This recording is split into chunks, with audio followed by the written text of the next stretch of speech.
Hello बच्चों, welcome back chemistry bye कल्पना यादव। तो बेटा आज आप लोगों को केमिस्ट्री का एग्ज़ाम हुआ था, उसका मेरे पास में सेट 1 है 56/2/1 जिसका कोड है वो एक बार देख सकते हैं, अपने कंप्लीट आंसर चेक कर सकते हो। उससे आप लोगों को अंदाज़ा हो जाएगा कि आप लोगों का फाइनल एग्ज़ाम कैसा गया है। तो स्टार्ट करते हैं बेटा। सबसे पहले ऑप्शंस 1 का है बी, 2 का है डी, ये आप लोग खुद से क्रॉस चेक कर लीजिए और एक बार देख लीजिए। 3 का है ए, 4 का सी, 5 का डी, 6 का A and next is 7th का है सी, 8th का बी, 9th का डी, 10th का ए, 11 का बी, 12 का ए एंड 13 का ए, 14 का डी, 15 का सी, 16 का ए। तो ये तो है तुम्हारे जितने भी MCQs हैं उनके आंसर। उसके बाद हम सेक्शन बी पर चलते हैं। सेक्शन बी में तुम्हें किस तरह से क्वेश्चंस अटेम्प्ट किए हैं, अगर उतना भी लिखा है तो आप लोगों का करेक्ट है। तो जो पहला न्यूमेरिकल है वो आपके सॉल्यूशन चैप्टर से है और जो ऑस्मेटिक प्रेशर है वहाँ से क्वेश्चन आया। तो अगर आपने ये फॉर्मूला लगाया है और इसमें वैल्यूज़ पुट करी हैं तो आपका एकदम सही होगा। और अगर हो सकता है आंसर आपने सिर्फ लास्ट का आंसर ठीक नहीं कैलकुलेट किया तो 1.5 मार्क्स आपके आ जाएंगे। ठीक है। क्वेश्चन नंबर 18 जो है 4th चैप्टर केमिकल काइनेटिक्स से है और ये डायरेक्ट क्वेश्चन है जिसका ये हमने फॉर्मूला काफ़ी बार पढ़ा हुआ है। T इज इक्वल टू 2.303 के अपॉन log R0/R। तो ये डायरेक्ट क्वेश्चन है। फॉर्मूला पहले पुट करा होगा आप लोगों ने, वैल्यू पुट करी होगी और फिर आप लोगों ने इसका सॉल्यूशन करा होगा तो आपका एकदम ठीक है। नेक्स्ट है बेटा ये direct question. One shot video में मैंने आप लोगों के साथ जितने भी क्वेश्चंस डिस्कस करे थे डी ब्लॉक एलिमेंट से, जैसे व्हाट इज लेंथेनाइड कॉन्ट्रैक्शन क्या होता है और एक्टिनाइड कॉन्ट्रैक्शन ज़्यादा क्यों होता है, क्योंकि F5 ऑरिएटल्स जो होते हैं वो पुअर शील्डिंग इफेक्ट शो करते हैं। तो 2 नंबर के भी बस यही पूछा है। लेकिन अगर आपने नीचे के जो अटेम्प्ट करे हैं और में बी अगर अटेम्प्ट करा है तो एटमाइजेशन एनर्जी बिल्कुल क्लियरली आप लोगों को बताई थी। ठीक है। लेकिन सबसे लोवेस्ट जो है वो हमने जिंक की बताई थी, वो आप लोगों को इसमें लिखना था। नेक्स्ट क्वेश्चन है 20 में बेटा ये बहुत बार आ चुका है, प्रीवियस ईयर बार बार रिपीट कराता है। ये SN2 पूछा है, लेकिन आयोडाइड SN1 और SN1 दोनों में ही, SN1 और SN2 दोनों में ही ज़्यादा रिएक्टिव होता है। अगली रिएक्शन है, मुझे लग ही रहा था और मैंने बच्चों को ये एकदम क्लियरली शुरू में जब स्टार्टिंग में हेलो एल्केन्स हेलो एरीन कराया था तब ये क्वेश्चन कराते हैं हम कि यहाँ से क्वेश्चन बनेगा, क्योंकि इसमें बच्चे मोस्टली यहाँ पर Cl लगा देते हैं, लेकिन यहाँ पर लगेगा और करेक्ट ऑप्शन आपका, करेक्ट आंसर आपका ये होगा। 21 क्वेश्चन डीनेचुरेशन ऑफ प्रोटीन। वही pH और टेम्परेचर की वजह से प्रोटीन की सेकेंडरी और टर्शरी स्ट्रक्चर खराब हो जाती है, प्राइमरी सेम रहती है। इन्वर्ट शुगर, क्योंकि इसमें D और L कॉन्फ़िगरेशन होते हैं तो D L में चेंज हो जाता है, L D में, इसलिए इसको इन्वर्ट शुगर बोला जाता है। सेक्शन सी से फटाफट से एक बार देख लीजिए। कन्वर्जन आया है, Br हटाया, Cn लगाया, Cn का पार्शियली हाइड्रोलिसिस मतलब CONH2 अमाइड बना। ये होफमान ब्रोमाइड डिग्रेडेशन रिएक्शन हुई और प्राइमरी अमाइन का फॉर्मेशन हो गया। काफ़ी बच्चे इसका जब कन्वर्जन कर रहे थे तो यहाँ तक उन्होंने एनिलीन ही बनाई, उसके बाद में डायजोनियम क्लोराइड, लेकिन कुछ बच्चे यहाँ पर फिनोल बनाकर आ गए जो गलत है। इसका पूरा कन्वर्जन है जिसमें बेंजीन बनेगा, N2 और HCl निकलते ही हैं, बट मेन जो प्रोडक्ट है वो एसिटाल्डिहाइड इसमें बनेगा। 23rd में वुल्फ किश्नार रिडक्शन में C डबल बॉन्ड O को हटा करके सिर्फ CH2 लिखना था, काफ़ी बार डिस्कस हो चुका है। वन शॉट वीडियो में जो मैंने बताए थे वो डायरेक्ट क्वेश्चन आए हैं, जैसे कैनिजारो सिर्फ नाम से पूछा, ये आपका बहुत अच्छा लगता है, इस बार सीधा नाम से पूछा है। डिकार्बोक्सिलेशन रिएक्शन ये है, कैनिजारो रिएक्शन ये है जिसमें कोई अल्फा हाइड्रोजन नहीं है। फिनोल फ्रॉम क्लोरोबेंजीन, तो क्लोरोबेंजीन से 623 केल्विन पर NaOH की रिएक्शन कराओगे तो फिनोल मिलता है।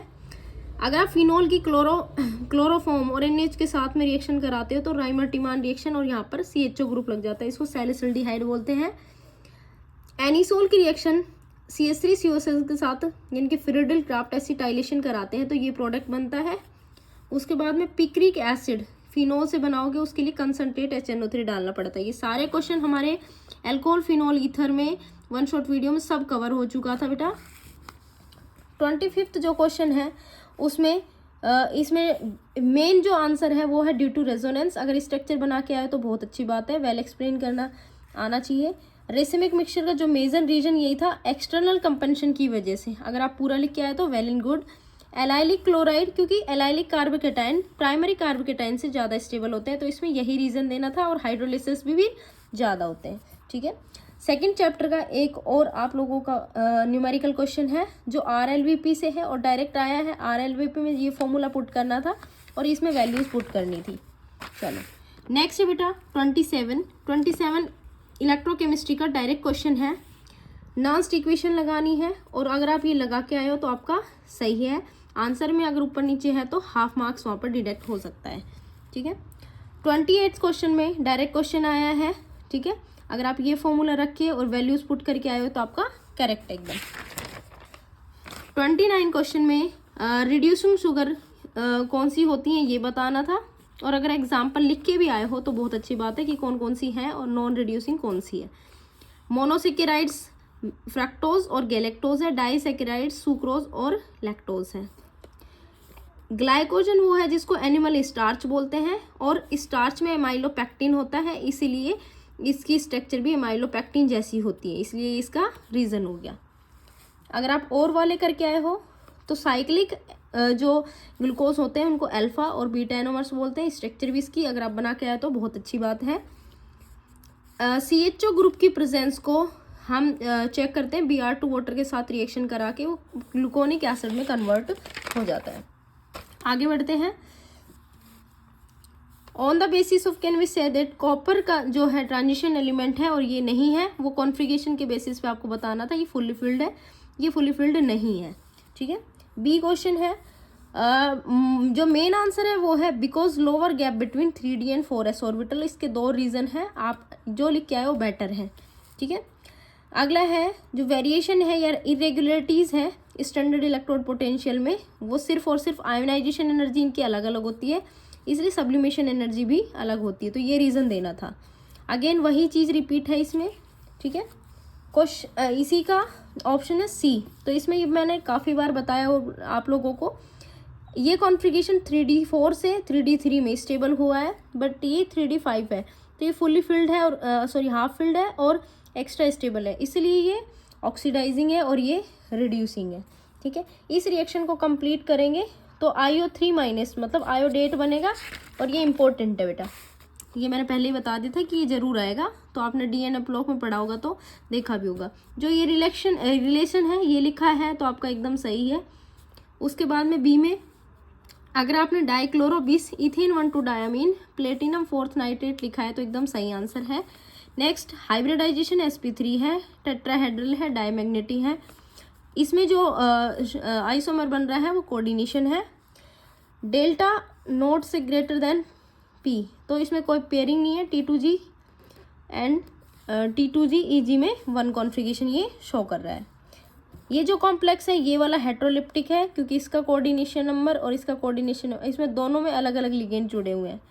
ठीक है, स्ट्रक्चर ऑफ ऑप्टिकल आइसोमेरिज्म बेटा इसकी आपने सिर्फ और सिर्फ जो D और L स्ट्रक्चर है वो बना के आनी थी।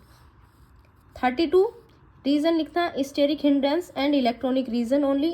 अल्फा हाइड्रोजन इसमें सिर्फ because of strong electron withdrawing nature of carbonic group and resonance stabilisation of conjugated base. आगे देखो बेटा, आयोडोफॉर्म टेस्ट है, डायरेक्ट क्वेश्चन है। उसके बाद में कैडमियम R2CD के साथ डायरेक्ट रिएक्शन है, सेम प्रोडक्ट है इन दोनों का। इसमें सिर्फ क्या बनेगा, एसीटोफिनोन। ठीक है, COCH3। ये बेटा सिर्फ एक अकेला इकलौता टेस्ट है जिसको सोडियम बाइकार्बोनेट टेस्ट बोलते हैं। नेक्स्ट बी का ये जो स्ट्रक्चर है ये बनेगी फाइनल स्ट्रक्चर, और जब हम इसका ऑर्डर लिखेंगे क्योंकि इसमें सबसे कम स्टेरिक हिंड्रेंस है तो 3, 1, 2। आगे बढ़ते हैं तो ये रिएक्शन आपकी कार्बोक्सिलिक एसिड में कन्वर्ट हो रही है, इसके लिए हम आयोडोफॉर्म टेस्ट सजेस्ट करते हैं। और NaBH4 में ये ग्रुप जो है रिड्यूस नहीं होता, सिर्फ ये होता है, तो यहाँ पर OH आ जाएगा। लास्ट बचता है 33। तो अगर आप ये वाला अटेम्प्ट करके आए हो और ये फॉर्मूला लगा के करके आए तो आपका एकदम सही है। इसका आंसर 5 फेराडे है। अगर आप ये करके आए तो आप अपना चेक कर लेना। अगर आप और वाला करके आए हो तो alpha delta M upon delta M naught इससे करना था। उससे पहले में इसकी वैल्यू निकालनी थी, तो K × 1000 upon delta M naught. अगर आप ये करके आए तो एकदम सही है। ये है बेटा एन नोड पर, कैथोड पर और ओवल और रिएक्शन। अगर आप ये रिएक्शन लिख के आए तो एकदम ठीक है। ये पूरा पेपर हमने सॉल्व कर लिया है केमिस्ट्री का, आप लोग अपना रीचेक कर लो।